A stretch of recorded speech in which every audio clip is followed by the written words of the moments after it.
कप्तान भूपेश बघेल जी हैं, संगठन के हमारे अध्यक्ष हैं मोहन मरकाम जी हैं और बाकी साथी हैं। टीम वही की वही है, एक नाम सा जुड़ गया है, उसमें बहुत ज़्यादा अंतर नहीं है।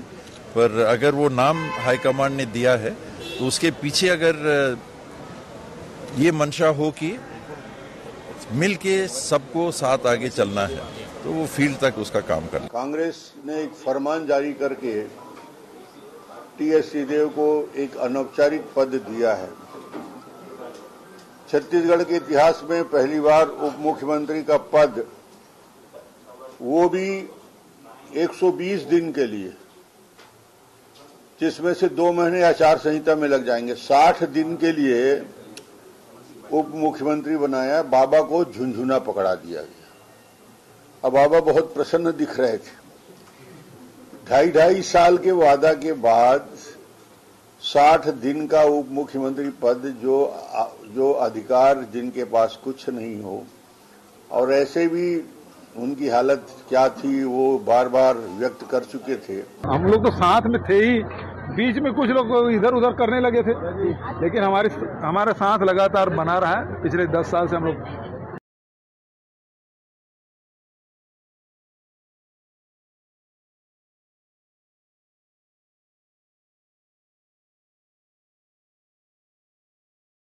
लगातार काम कर रहे हैं। को हिलासा दिया है। कांग्रेस में रह रहकर ये बात होती है कि 2018 की वो पुरानी जोड़ी, जय वीरू की जोड़ी फिर से कब एक साथ दिखाई देगी। बीच में कई तरीके के घटनाक्रम हुए और इसीलिए इस बात के कयास लगाए जा रहे थे कि ये जोड़ी क्या बरकरार रहेगी। लेकिन आलाकमान ने ऐसा खेल खेला कि एक बार फिर से मैदान में है जय वीरू की जोड़ी।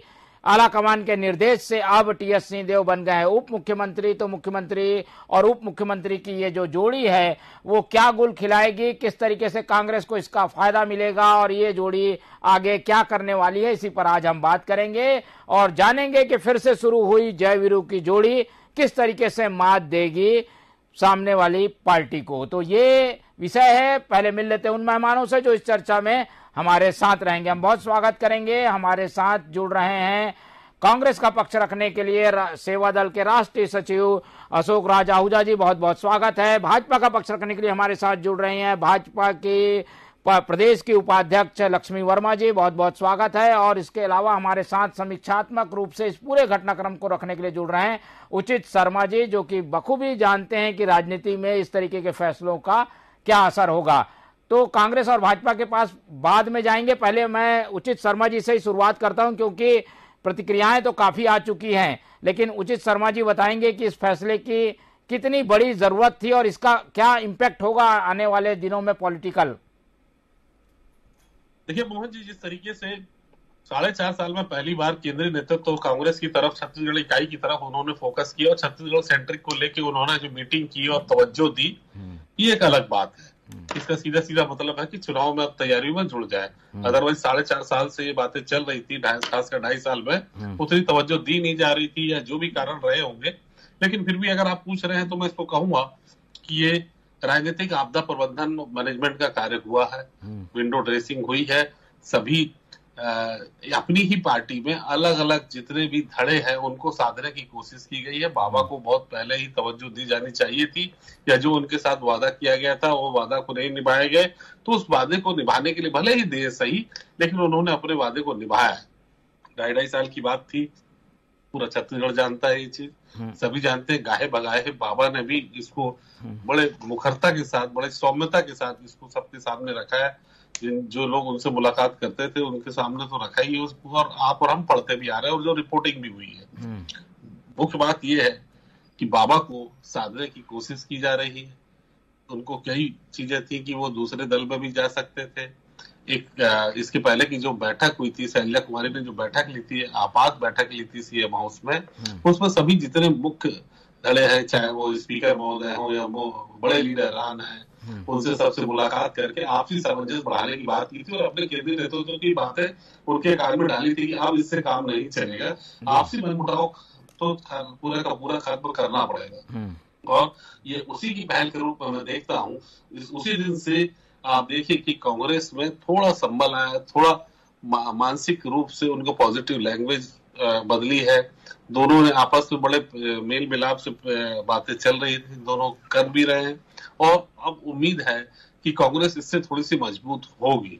भले ही देर से ही सही, मगर ये निर्णय लिया गया है। बाबा का भी मनोबल बढ़ा है। अंबिकापुर जो सरगुजा क्षेत्र में भी जो है वो एक झुकाव बाबा की तरफ जो था वो अब कांग्रेस के प्रति दिख रहा है। और वहां उसके अलावा केवल उप मुख्यमंत्री पद का नहीं, आप ये देखिए कि जो इस तरीके के इन दोनों के बीच आपसी दरमियाई इतनी खींचतान बढ़ गई थी कि लोग बाबा के साथ सोशल मीडिया में अपनी फोटो भी शेयर करना चाहते, इतना भय का वातावरण बढ़ गया था। ये बात भी सच्चाई है, ये हकीकत है कि चाहे वो पत्रकार हो, चाहे वो नेता हो, चाहे जिला पंचायत के सदस्य हो, चाहे विधायक हो, बाबा से कितने नियर एंड डियर है। तो उनको ये लगता था कि कहीं हम सीएम की निगाह में ना आ जाए, क्योंकि इनकी आपस में जो रंजिश या बातें या चीजें जो तलखी है, मैं रंजिश तो नहीं बोलूंगा, जो तलखी थी वो तलखी इतनी बड़ी हुई थी कि आम जनमानस का चर्चा का विषय बना हुआ था। और कोई भी इस बीच बाबा के साथ जुड़ना नहीं चाह रहा था कि कहीं ये बातें सीएम तक तो ना पहुंच जाए और वो सीएम से फिर इस तरीके की उनकी भी तलखी बढ़ जाए। तो ये जरूर है कि अब लोग खुल के उनके फोटो डालने लगे हैं, मिलने लगे हैं, उनसे बात करने लगे हैं, उनके आपस में चर्चा होने लगी। एक भव्य स्वागत आज अंबिकापुर में उनका हुआ। तो ये देखा जा रहा है कि उप मुख्यमंत्री के साथ साथ जो खोया हुआ अस्तित्व बाबा का था, जो अपने लोगों के बीच में ही वो खो गए थे, वो वापस अस्तित्व पाने के उनका वो वापस उनको मिला है। पद के साथ साथ जो अन्य बातें थी या अन्य साथ था वो भी अब उनको मिलने लगा है। तो इसको एक पॉजिटिव साइन के रूप में देखता हूँ, क्योंकि जो बाबा एक जय और वीरू की तरह 2018 में अपने चुनाव लड़ा था और बड़ी महती भूमिका उनकी थी 2018 के चुनाव में, और 13 से 18 में उससे बड़ी महती भूमिका थी जब नेता प्रतिपक्ष वो थे। तो उन्होंने बखूबी से उसको निभाया था पिछले 5 सालों में। तो अब ये उनको इसे सम्मान मिला है, हालांकि बहुत पहले मिल जाना चाहिए था, लेकिन देर आए, जिससे कांग्रेस को संबल मिलेगा निश्चित तौर पर, कह सकते हैं। मोहन, ठीक है, बिल्कुल एक समीक्षात्मक नजरिया रख दिया है उचित शर्मा जी ने। तो फोरम एक तरीके से खुला हुआ नजर आ रहा है।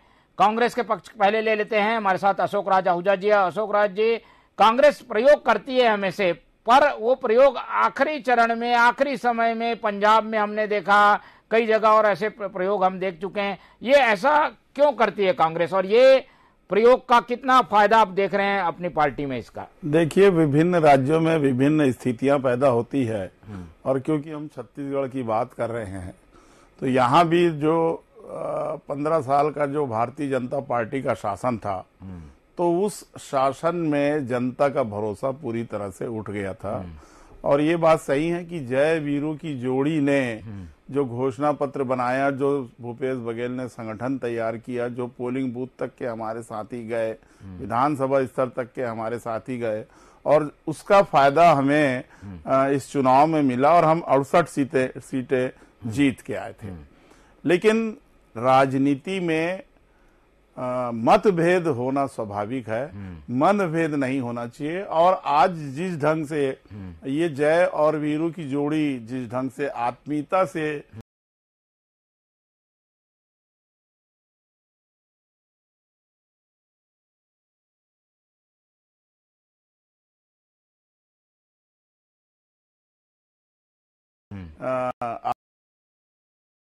आखिर पार्टी होती, जिस तरह से बाबा ने कहा कि कप्तान तो एक होता है और बाकी सारे 11 खिलाड़ी इसमें खेलते हैं, तो हाई कमान ने भी इस चीज को महसूस किया कि कहीं ना कहीं जो है बाबा की उपयोगिता चुनाव में हमें नजरअंदाज हम नहीं कर सकते। और हाई कमान ने बाबा को रिस्पांस दिया, वो महत्व दिया। हालांकि ये बात भी सही है कि मोहन मरकाम जी के नेतृत्व में प्रदेश कांग्रेस का संगठन पोलिंग बूथ स्तर तक के हमारा प्रभावशाली है, और शैलजा जी का जो आशीर्वाद मिला है वो सोने पे सुहागा है। लेकिन फिर भी बाबा की कमी जो जिस ढंग से उचित भाई ने कहा, मैं नहीं समझता। सरगुजा में और बस्तर क्षेत्र में जिस ढंग से भारतीय जनता पार्टी के बड़े बड़े नेता आकर के डेरा जमा रहे थे, अभी गिरिराज किशोर जी आए, उसके पहले माथुर जी आए, उसके पहले यहाँ दुर्ग में अमित शाह जी आए, कल नड्डा जी इनके आ रहे हैं, मोदी जी का भी दौरा बन रहा है। तो भारतीय जनता पार्टी जिस ढंग से छत्तीसगढ़ की सत्ता को लपकने का कुत्सित प्रयास कर रही है, वो उस प्रयास में सफल नहीं होगी। आज जो चुनाव संचालन समिति बन गई है, सामूहिक नेतृत्व जिसकी बात हाईकमान ने की, सामूहिक नेतृत्व में हमने 2018 में चुनाव लड़ा था और हम जीत के आए। अभी फिर वही स्थिति है, हम सामूहिक नेतृत्व में फिर से चुनाव लड़ेंगे और भारतीय जनता पार्टी को 15 सीटें मिल जाए वो भी बहुत बड़ी बात। ठीक है, तो ये एक बार फिर से चैलेंज के रूप में जय वीरू की जोड़ी है बीजेपी के सामने, और बीजेपी जो मंसूबे बना रही थी उसमें जय वीरू एक बड़ी रुकावट बन सकते हैं। जान लेते हैं लक्ष्मी जी के पास चल के। लक्ष्मी जी, जय वीरू की जोड़ी एकता का परिचायक, एक तरीके से एक सिंबल है दोस्ती का, एक अटूट दोस्ती के साथ जब ये दो बड़े नेता उतरेंगे तो आप लोग के लिए तो चैलेंज बढ़ जाएगा। क्या सोचा है आप लोगों ने अब ये जो नया फैसला लिया है कांग्रेस ने इसके बाद? लक्ष्मी जी,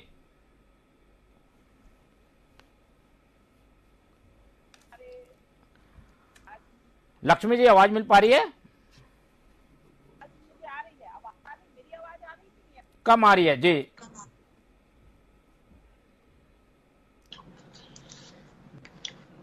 जी चलिए एक बार जोड़िए जी, बोलिए बोलिए लक्ष्मी जी।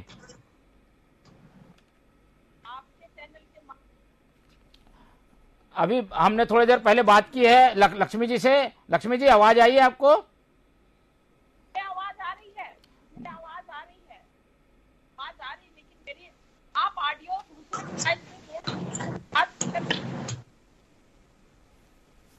आवाज नहीं आ रही है आप? जी जी अब आ रही है, थोड़ा बोलिए। जी जी बोलिए। चैनल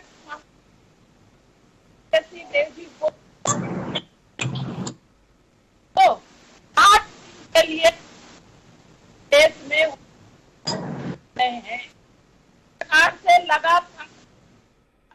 चलिए लक्ष्मी जी एक बार फिर से आपसे संपर्क करने की कोशिश करते हैं। जब तक मैं उचित शर्मा जी के पास चलता हूं, आता हूं आपके पास, आता हूं, फिर से आपसे संपर्क करेंगे। जी शर्मा जी, जैसे कि अशोक राज जी बता रहे थे कि वो एक तरीके से 2018 की पुरानी जोड़ी को लेकर जब मैदान में आएंगे और सामूहिक नेतृत्व का एक बार फिर से जो है पैतरा अपनाने की पार्टी तैयारी कर रही है, जिसमें मोहन मरकाम का भी नेतृत्व है, इसमें चरणदास महंत भी शामिल हो गए। तो सारे तरफ से छत्रप फिर से सामने आ गए। दुर्ग में ताम्रध्वज साहू, भूपेश बघेल, इधर सरगुजा में टीएस सिंहदेव, बस्तर में मरकाम। तो ये सामूहिक प्रयास जो है वो कांग्रेस को ज्यादा फायदा पहुंचाएगा लगता है बनिस्बत एक चेहरे पर कांग्रेस निर्भर रह के काम करती। तो देखिए चुनाव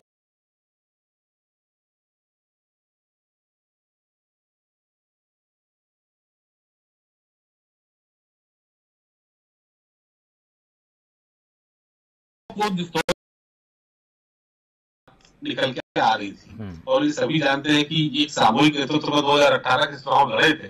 तो बाकी लोगों ने अपनी चर्चा कर जो आए बात हुई कि एक चेहरे पे नहीं, सामूहिक प्रयास जो सामूहिक कोशिशों को सामने रखा जाए बजाय किसी एक चेहरे के। अदरवाइज चेहरा वही कि भूपेश से तो भरोसा है और केवल एक चेहरे पे 2023 के चुनाव लड़ने की जो कांग्रेस की कोशिश थी या कुछ लोगों के ऐसे प्रयास थे कि चुनाव भूपेश बघेल वर्सेस रमन सिंह डाला जाए या भूपेश बघेल वर्सेस भाजपा डाला जाए, बजाय इसके कि एक सामूहिक हो, तो वो प्रयास कहीं ना कहीं कमतर आंका जा रहा है अभी। और एक सामूहिक प्रयास की बात की जा रही है जो कांग्रेस के भविष्य के लिए अच्छा है। कोशिश ये हो रही थी कि ये जब भी डेवलपमेंट होता है, जो जीत होती है, वो एक सामूहिक प्रयास से होती है। आपने सही कहा कि जो छत्तीसगढ़ के अंदर के सभी छत्र जो आप मरकाम जी बोल रहे हैं, सरगुजा से बाबा बोल रहे हैं, जैसे गृह मंत्री जी को बोल रहे हैं, तो ये महंत जी को बोल रहे हैं, तो ये सब जब सामूहिक नेतृत्व की बात होगी तो मुझे लगता है कि रिजल्ट भी पॉजिटिव कांग्रेस पार्टी के लिए आएंगे। और वो फिर से 2018 के जो रिजल्ट है जिससे वो कोशिश, उसी कोशिश से ये 2018 में आए। और अगर वो कोशिश कामयाब नहीं हो रही थी, क्योंकि 2.5 साल वाली बात जो बात थी जो निकल के आई थी, तो उससे नो डाउट कि बाबा नाराज थे या उनके साथ वो संकल्प जो था उनका जो वादे थे वो वादे पूरे नहीं हुए, तो नाराजगी तो साफ जाहिर थी। और जाहिर है कि वो नाराजगी दिखने में मिलेगी आपको 2023 के चुनाव में। तो इस एक पूर्व भय को आंका गया है। हकीकत में है कि ये आकलन कर लिया गया है कि बाबा कोई जरूरी नहीं कि पड़ोसी प्रदेश, वो भी हो चुका है पड़ोसी प्रदेश मध्य प्रदेश में भी सिंधिया ने इसी तरीके से छोड़ा था। और कांग्रेस की अपनी नीति रही है, रणनीति रही है कि वो हमेशा से दो लोगों पर एक पावर सेंटर वो हमेशा दो लोगों को बना के रखती है। आप कर्नाटक को देख लीजिए, वहां 2 पावर सेंटर है। आप मध्य प्रदेश को देख लीजिए, वहां पे कमलनाथ दिग्विजय दोनों हैं। आप राजस्थान को देख लीजिए कि वहां पे गहलोत जी और सचिन पायलट दोनों हैं। आप छत्तीसगढ़ में जो स्थिति बन रही थी वो बाबा और भूपेश बघेल दोनों हैं। तो वो कहीं कमत्तर आंक लिया गया था बाबा को, जो अब कहीं ना कहीं उन्होंने सैबोटाइज करने की कोशिश की गई है, एडजस्ट करने की कोशिश गई है। राजनीति में एडजस्टमेंट और सभी दलों को संतुष्ट करने का प्रयास किया गया है। बाबा जो एक नाराज चल रहे थे, बाबा की नाराजगी को अफोर्ड करने की पोजीशन में नहीं थी कांग्रेस। 2023 के चुनाव में वो किसी भी तरफ रुख भी कर सकते थे, ये बात भी सत्य है। उन्होंने कहा ठीक है मैं इसके बारे में विचार। ठीक है शर्मा जी, आएंगे आपके पास। लक्ष्मी जी से संपर्क हो गया है तो उनकी प्रतिक्रिया ले लेते हैं, फिर ज्यादा अच्छे से हम विश्लेषण कर पाएंगे। लक्ष्मी जी, डबल चैलेंज है, डबल जोड़ी है, डबल इंजन है, या एक तरीके से कहें जय वीरू का एक दोस्ती का अटूट जो है वो पैमाना है। कैसे चैलेंज को लेंगे आप लोग, कैसे सामना करेंगे इसका? मोहन जी, अभी लगातार जिस प्रकार से कांग्रेस में अंदरूनी लड़ाई चल रही थी और उसको साधने की कोशिश जो की गई है, और इसमें मुझे नहीं लगता है कि ये जो जय वीरू की जो जोड़ी पूर्व में थी, अभी हमारे भाई साहब अशोक जी कह रहे थे कि मतभेद जरूर हो सकता है लेकिन मनभेद नहीं है। लेकिन जिस प्रकार से 2018 के बाद लगातार दोनों में मनभेद दिखा और वो सार्वजनिक हुआ। देखिए आप, जिस उन्होंने पंचायत मंत्री का विभाग संभाला था और पंचायत विभाग से उन्होंने सीधे सीधे मुख्यमंत्री के ऊपर आरोप लगाया कि उस विभाग की जिम्मेदारी तो मुझे दी गई है, पर उस विभाग के जो कार्य है उसका दायित्व मैं निभाने में सक्षम नहीं हूं, मैं निर्णय लेने में सक्षम नहीं हूं, इसलिए मैं पंचायत विभाग से इस्तीफा दे दिया। तो ये बात कोई आसान या छोटी मोटी बात नहीं है। उन्होंने इतनी आसानी से उस इस्तीफे को नहीं दिया होगा। वो क्योंकि पार्टी के एक वरिष्ठ नेता है और दूसरे नंबर के नेता के रूप में छत्तीसगढ़ में लगातार काम करते रहे, लेकिन जिस प्रकार से कांग्रेस पार्टी के मुख्यमंत्री द्वारा उनका अपमान किया गया, उनको ये तो पुरानी बात हो गई। लेकिन लक्ष्मी जी, अब तो दोस्ती हो गई। मेरा ये कहना है ये दोस्ती ऊपर से, वो तो आने वाला समय बताएगा कि ये दोस्ती कितनी दोस्ती तक रहेगी, वो आने वाला समय बताएगा। अच्छी बात है, ये कांग्रेस के अंदरूनी मामला है, आंतरिक मामला है कि कैसे वो को संगठनात्मक स्तर पे मजबूत करने के लिए क्या निर्णय लेती है। लेकिन जिस प्रकार की स्थिति छत्तीसगढ़ में अभी तक रही है, उससे निश्चित रूप से संदेह जो है वो खत्म नहीं हुआ है। मैं टीएस सिंहदेव जी को 60 दिन के लिए, क्योंकि बाकी दिन तो चुनाव आचार संहिता में निकलेंगे और चुनाव के टाइम में निकलेंगे, मैं बधाई देती हूँ कि वो बहुत कम समय के लिए, हम तो एक सम्मानित जो हमारे नेता है इस प्रदेश के आम जन के दिल में समाये हुए हैं, उनको एक शुरू से जिस प्रकार से 2018 के चुनाव जीतने के बाद उनकी स्थिति बननी चाहिए थी ऐसा सोचते थे, उनको आज मिला है। पर वो कितने संतुष्ट हैं और उनके साथ जो कार्यकर्ता हैं, उन आम जनता है, वो इस बात को लेके कितनी संतुष्ट है वो आने वाले समय में पता चलेगा। संतुष्ट तो दिखाई दे रहे हैं, वो अपने आप को संतुष्ट भी बता रहे हैं अपने, और कह भी रहे हैं लोगों को कि जय वीरू की जोड़ी फिर से सामने आएगी। आप लोगों को लेकिन परेशान होना चाहिए कि अब वो दोनों एक साथ हो गए, पहले अलग अलग थे तो थोड़ा फायदा मिल सकता था आप लोगों को। देखिए, ऐसी कोई बात नहीं है, हर राजनीतिक पार्टी अपने हिसाब से चुनाव की तैयारी करती है। भारतीय जनता पार्टी संगठनात्मक रूप से छत्तीसगढ़ में बहुत मजबूत है, बूथ स्तर तक के हमारे कार्यकर्ता हैं। हमने जो एक संगठनात्मक संरचना है वो हमारी कैडर बेस पार्टी के हिसाब से हमेशा मजबूती से खड़ी रहती है। आज जिस प्रकार से छत्तीसगढ़ में कांग्रेस की सरकार ने आतंक मचा के रखा है, यहाँ आम जनता जो पूरी तरह से त्रस्त है, उसको लेके हम निश्चित रूप से जनता के बीच जाएंगे और जनता जो है वो पूरी पूरी तरह से ठान चुकी है कि ये भ्रष्टाचारी जो कांग्रेस की सरकार है उसको आने वाले समय चुनाव में उखाड़ के फेंकेगी। तो हम तो इनके जो वादे इन्होंने जन घोषणा पत्र में लिए और उन वादों को पूरा नहीं किया, ये हमारे लिए एक बड़ा मुद्दा है। आज सबसे बड़ी देखिए 50% महिला बहनें हैं, उनको किस तरह से ताक में रख के शराबबंदी का वादा किया और वो वादा को पूरा नहीं किए।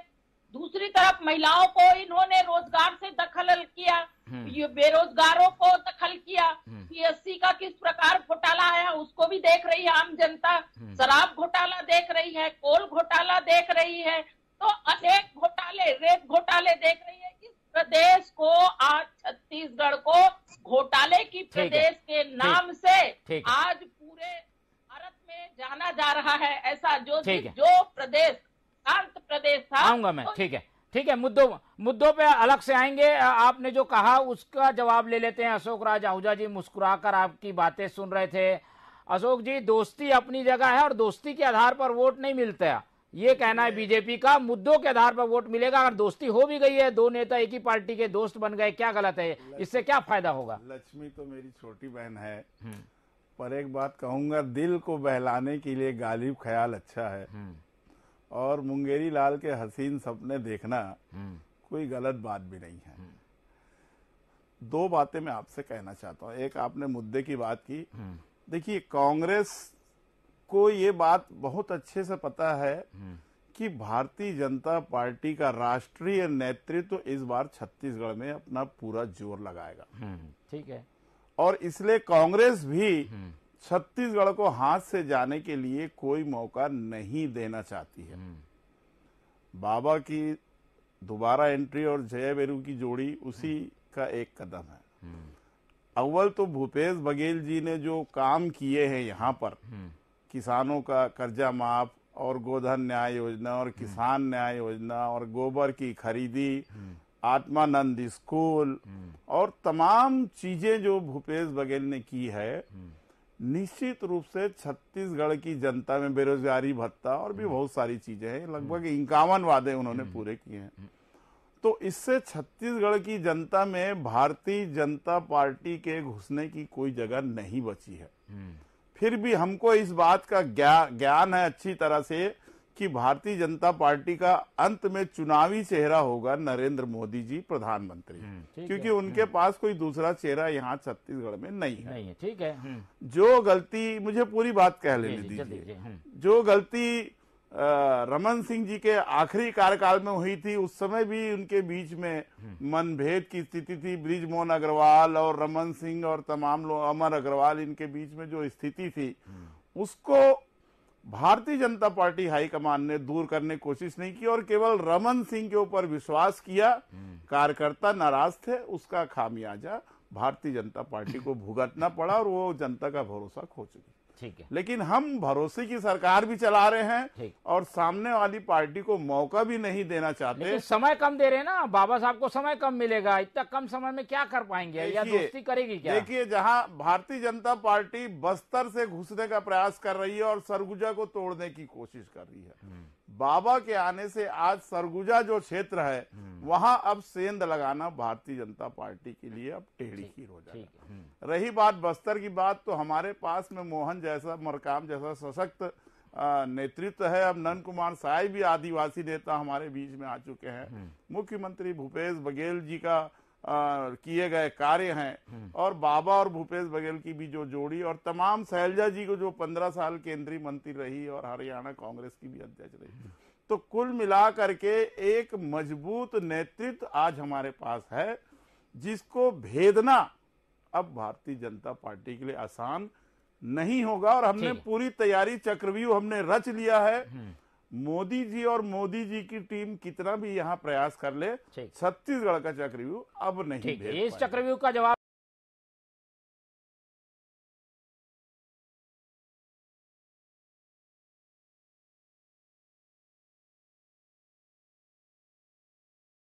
लेंगे लक्ष्मी जी से। लिया गया है क्या ये इस तरीके के कम समय का भी इफेक्ट होगा क्या? जी जी, बिल्कुल बिल्कुल, मैं सुन रहा था, लक्ष्मी जी की बात भी सुन रहा था, वो सम्मान की बात कर रही थी। समय तो कम दिया गया है, डेफिनेटली बात सत्य है कि जो पहले से उनके वादे थे वो वादे पूरे होने चाहिए थे। कहीं निराशा के भाव आए हैं, बाबा में आए हैं, कांग्रेस के कुछ एक धड़े में आए हैं, निश्चित तौर पे उनका सम्मान किया गया, मगर बहुत लेट किया गया, ये बात सत्य है। मगर राजनीति में इस तरीके के सम्मान राजनीतिक दृष्टिकोण से देखे जाते हैं, ना कि इनका कद कितना बड़ा है उस दृष्टिकोण से देखे जाते हैं। कांग्रेस, भाजपा के पास भी कई उदाहरण है। भाजपा के पास देवेंद्र फडणवीस है, जिनका सम्मान ना करके उन्हें मुख्यमंत्री बना दिया। येदुरप्पा है, इसके पहले अडवाणी जी हैं, तो कई ऐसे हैं जिनका सम्मान नहीं किया गया। ऐसे राजनीति में चलता है। वहीं आहूजा जी कह रहे थे कि जो बात वो कह रहे थे कि जो गलती भारतीय जनता पार्टी ने की कि बृजमोहन के डॉक्टर रमन सिंह के चेहरे पर चुनाव लड़े, वो गलती मुझे ऐसा लगता है वो कहना चाह रहे थे कि वो गलती हम नहीं करना चाहते, मतलब आप भूपेश बघेल के चेहरे पे चुनाव नहीं जाना चाहते। ये एक तरीके से ऐसा लग रहा था कि वो भूपेश के चेहरे पे चुनाव लड़ने आला कमान का फैसला है, ऐसा लग रहा था। लेकिन ये कोशिशें होती रहनी चाहिए और सम्मान पहले भी हो जाना चाहिए था। जो पहले के वादे थे पूर्ण होने चाहिए थे। लेट आए लेकिन दुरुस्त आए। इस तरीके से आए तो आपस में एकता तो जरूर आई है कांग्रेस में, इस बात से नकारा नहीं जा सकता। वही भारतीय जनता पार्टी थोड़ी सी निराश है कि हो सकता है कि उनको इसका फायदा मिलता जो अब कहीं मिलता प्रतीत नहीं हो रहा था। वो डायरेक्ट नहीं तो इनडायरेक्ट रूप से मिलता प्रतीत होता, वो अब मिलने की उम्मीद कम है। तो निराशा के भाव भारतीय जनता पार्टी में निश्चित तौर पर देखे जा रहे हैं, ये बात तो सच है। ठीक है, चक्रव्यूह सामने है, निराशा के भाव में क्या बीजेपी है? लक्ष्मी जी, दो लोगों की जोड़ी, एक चक्रव्यूह सामूहिक नेतृत्व का और जो आप लोगों ने सोचा था उन मंसूबों पे पानी फिर जाना, क्या ऐसा है क्या? मोहन जी, भारतीय जनता पार्टी बिल्कुल भी निराश नहीं है। हमने 15 साल यहाँ अभी हमारे अशोक भाई कह रहे थे, बड़े भैया हैं, कि 15 साल जिस प्रकार से अजीत जोगी जी का कांग्रेस शासन काल में आतंक था और उसके बाद छत्तीसगढ़ की जनता त्राही त्राही करते हुए भारतीय जनता पार्टी को सत्ता में बैठाई और 15 साल हमने इस छत्तीसगढ़ महतारी जिसको अलग करने का भी काम हमारे प्रधानमंत्री अटल बिहारी वाजपेयी जी ने किया था। इस महतारी के सेवा में कोई कमी नहीं छोड़ा, यहाँ के विकास में कोई कमी नहीं छोड़े।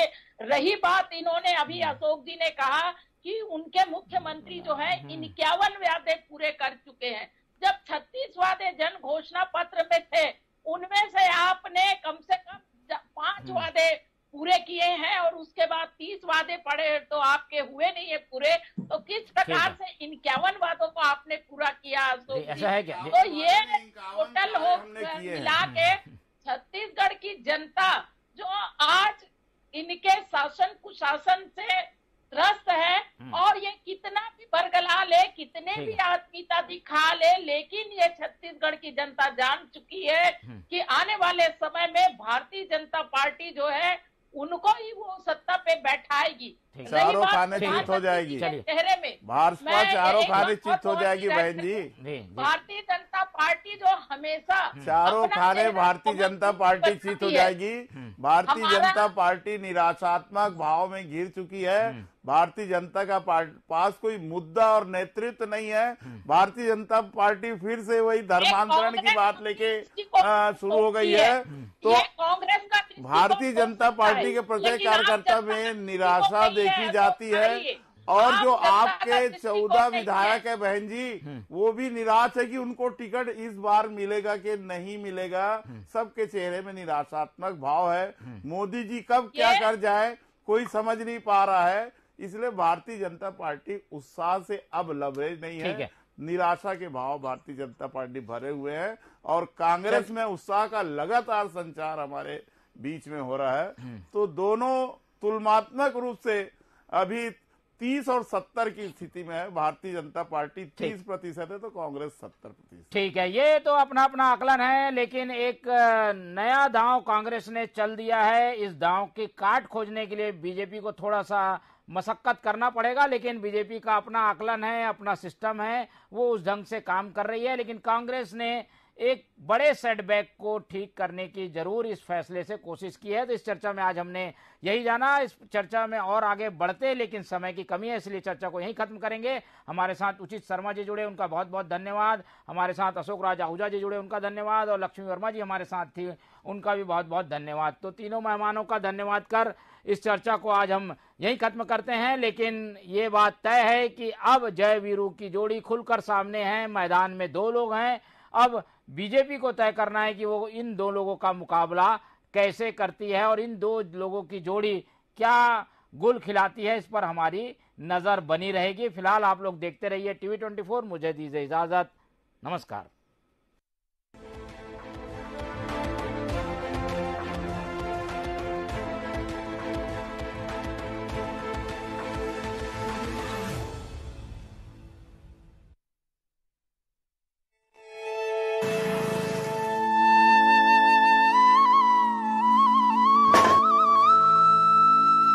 दादी परीक्षा की तैयारी करत हो ना। मैं यहाँ बिजली के बचत हर जरूरी है। दाई शक्कर के डब्बा कहाँ है? वो ओकर बा हलवा बनावत हो, वही में रहे।